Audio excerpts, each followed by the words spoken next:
What's up, ladies and gents? This is KSigKid, coming at you with another Destiny video. Today we've got a big video in store. We've got an Engram opening video. Yesterday we did the Nightfall. We got 3 exotic Engrams out of 3 chances, so that pretty much topped me off. We've got a whole bunch of Engrams to open up, so we're going to visit our buddy the Cryptarch and see if we end up getting anything good. So if you enjoyed this video, go ahead and smack that like button and subscribe to the channel.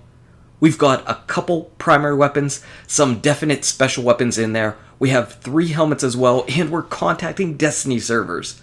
This could turn out to be an amazing video. Now all I have to do is hope that it manages to save.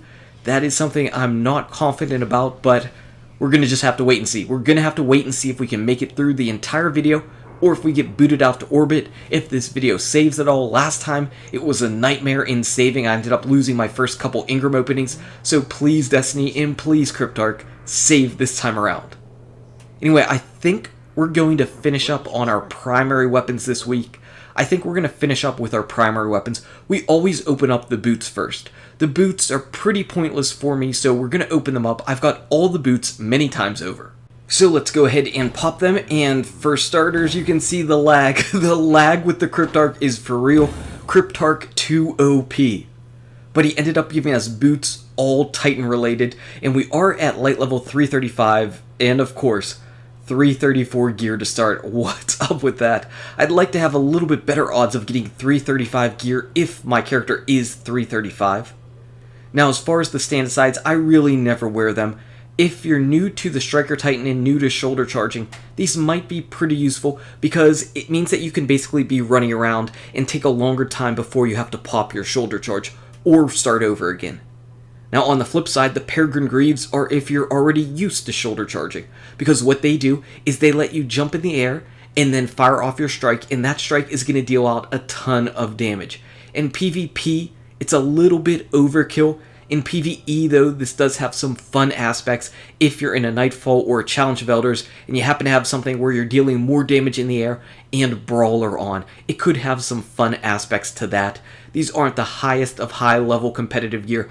I don't wear any boots in high-level gameplay at all, so that's why I always kind of open them up first, just to get them out of the way. They're exotics, but they're just not that useful to me. I think next up, let's open up these gloves. We're going to see if we can get anything for the Warlock. The Warlock has a lot of good gloves, and we ended up nabbing the Claws of Ahamkara. And we're just going to open up the Cryptarch package, and for some reason, the Cryptarch package is the only package you open up that is still garbage. Vanguard, Crucible, Faction, all of those packages are far better than the Cryptarch package as far as giving you loot, and that seems weird. Anyway, as far as the claws go, these are seeing a little bit of a resurgence. A lot of people like to put them on their Stormcallers because you get an additional melee charge, and the Stormcaller melee is great. I don't like them on him though, mainly because I like Transcendence, and with Transcendence, it's making me have to have both of my charges up in order for Transcendence to proc, and that's not a good thing because your second charge does not get affected by your discipline or strength in this particular case, so I don't like it. If you don't like wearing Transcendence on your Stormcaller, these are probably a good piece of gear to put on then. And we've got our gloves open. Let's go over. I think, well, let's open up the blues first because the blues are pointless, though. Yay, a legendary. Alright, we're doing good. Let's open up the helmets. We could use some different helmets in here, and we've got the Acleophage Symbiote, the Helm of Saint 14, yes, I'm really glad I got that, and the Light Beyond Nemesis. Now we've got different helmets for all 3 of the different characters, so that's pretty new and exciting. As far as the Symbiote goes, this was pretty much the standard for gunslingers in year 1. You get an extra golden gunshot, and an extra golden gunshot is always extremely good in PvP, except for when the Taken King came out. When they did that, they ended up lowering the time you could be in your golden gun, and that was no bueno. But now that supers are much more powerful and they slowed down the time, these might be pretty good. These might compete with the Ahamkara's Spine. Though I really do love my dual trip mine grenades, and I don't think I could give them up. But with 4 golden gunshots at increased power, that's not too shabby in PvE. And of course PvP, it's a whole bunch of one-shots at your fingertip. As far as the Helm of Saint 14, I was pretty excited because this is a staple. This is a PvE staple. If you don't have this on your Titan, you're really missing out. It's a staple for PvE, whether you're doing the Nightfall, the Challenge of Elders, or the Raid. You want to put this on your Defender Titan.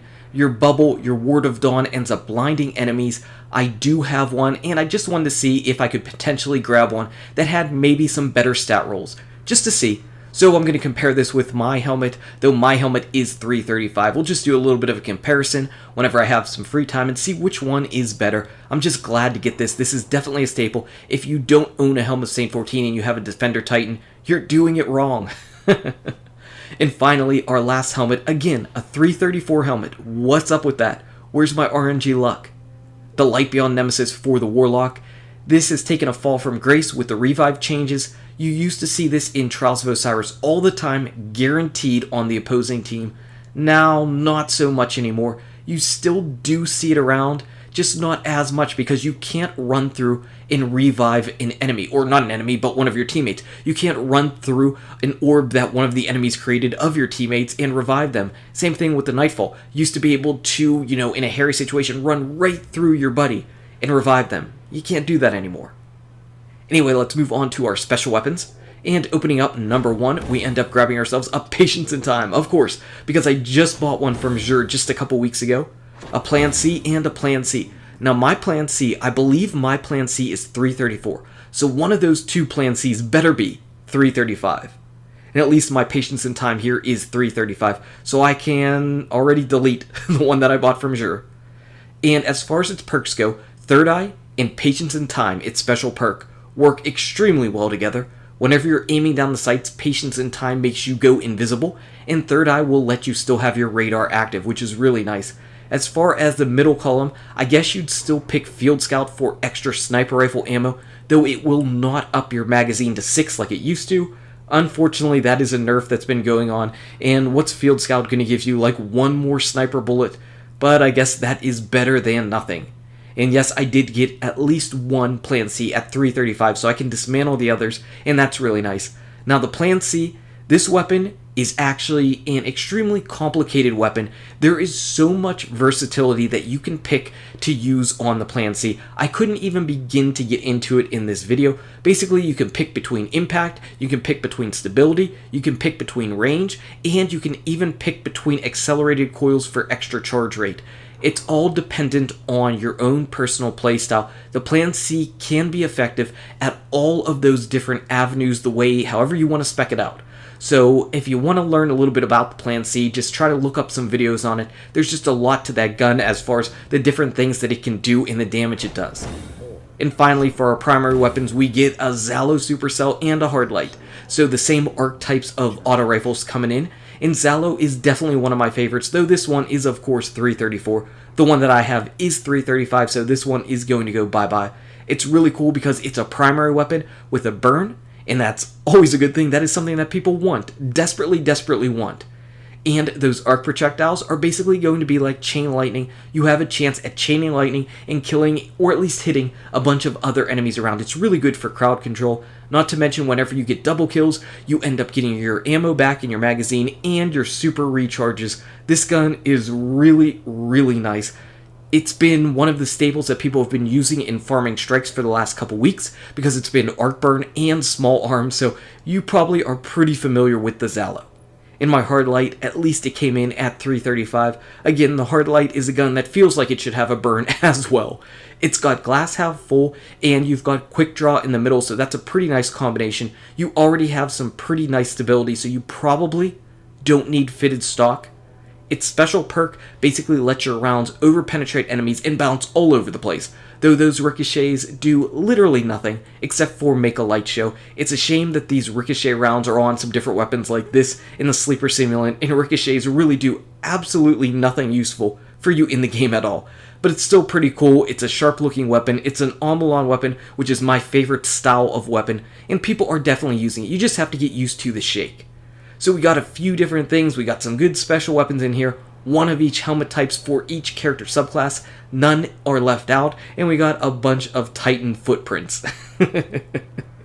So that was our exotic engrams. Anyway, did I get anything that you were a little bit jealous of or anything that you actually needed?